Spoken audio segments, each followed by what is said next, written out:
Alright, so in the past I made a video talking about my Pyraminx color scheme and how I arrived on this particular color scheme and the thought process that went behind it. And so now this is going to be a follow-up video for my Octahedron color scheme. And I guess I'll extend it briefly to Pyraminx as well. I didn't write a script for this one like I did with the Pyraminx video, so this is going to be a little more ramble style, so sorry about that. But anyways, let's get into it. So here is a normal restickered land octahedron with the land color scheme, assuming I didn't mess it up. I believe this is correct.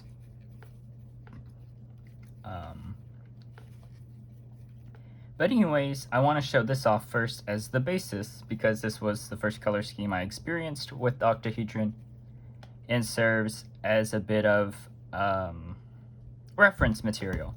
So we have white opposite yellow, like on a standard 3x3, and then we have blue opposite red, gray opposite purple, and orange opposite green. So not a whole lot of transfer from a normal 3x3. Right, the only transfer is white being opposite yellow. Red's not even on the same side of green, which is pretty funny. Orange is on the same side of blue, and that's about it. So, yeah, it is what it is. I don't like this color scheme because you have gray mixing with white, and then green, blue, purple mixing with yellow.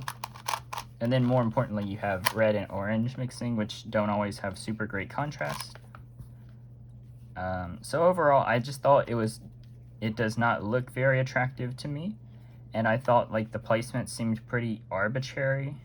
Like you have around white, the three cool colors. And then if you had gray here, if you swapped yellow and gray, you would have the warm colors, but it doesn't even have that. So it's just it felt very almost random with how they were placed, just so that way like red and orange aren't beside each other. But overall, I thought the default color scheme was pretty poor, so I set out to make my own color scheme. So that is what this is. So my color scheme is pretty weird, especially like if you don't understand any of like the thought that went into it. So that's what this explanation is for. So here I have white opposite to black, and then around white I have green, blue, and brown, and then around black I have pink, yellow, and purple. Sorry about the lighting also. I just realized this is a little bit dark, so some of these shades might not be standing out super well on camera compared to in person. I can also grab a stickered version. It might help the colors pop a little bit more. But yeah, this is my color scheme.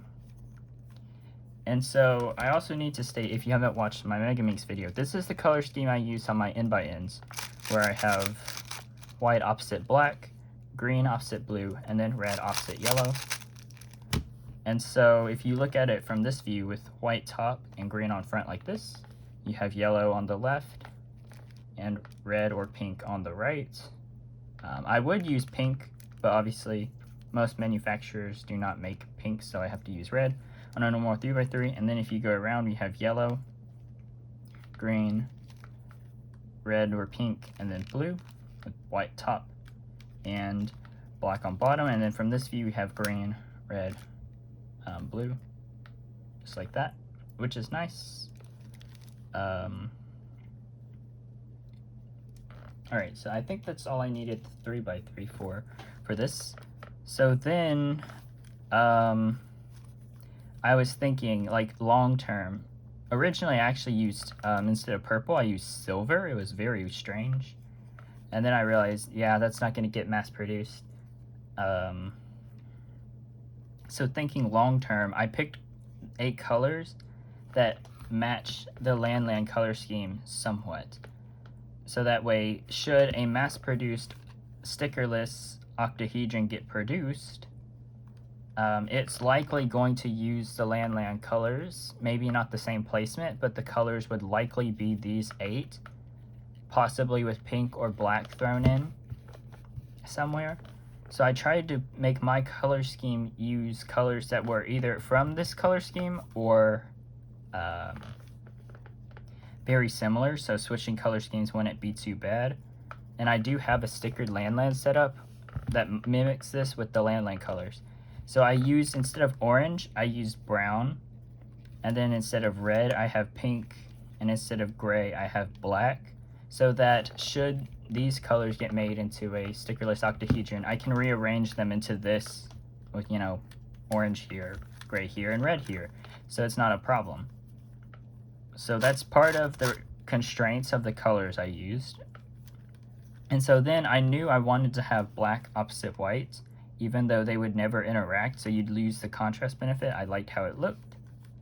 And so that was the basis. I wanted to have monochromatic colors opposite of each other like this, so that way there would be, and then I can break down the color orbits. So here, surrounding white, I have green, blue, and brown, and those mix with black.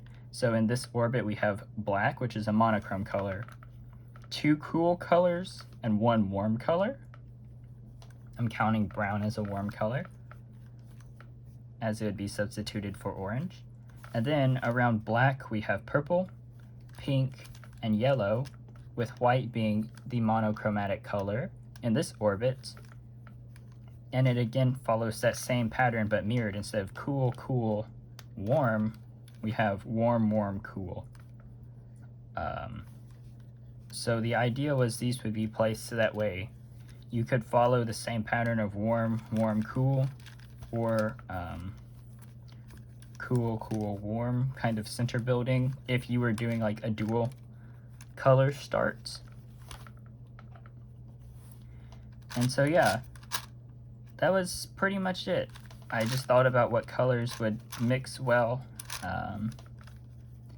within the 2 groups of orbits, and had them placed accordingly with contrasts and stuff like that in mind. But that's the main thought that went into this color scheme. And then just briefly to touch on Pyraminx, I liked how it looked when you put like white on top and then look top down at like the 3 colors that are surrounding it. So that's what my Pyraminx color scheme is. I have white, and then around it I have green, blue, and brown. I think it looks nice, personally. I don't really do Pyraminx. I don't really care about Pyraminx. So I just like, why not? It doesn't matter to me. But yeah, this is my Octahedron color scheme and the thought that went into it. So yeah, I think that's it. Thanks for watching.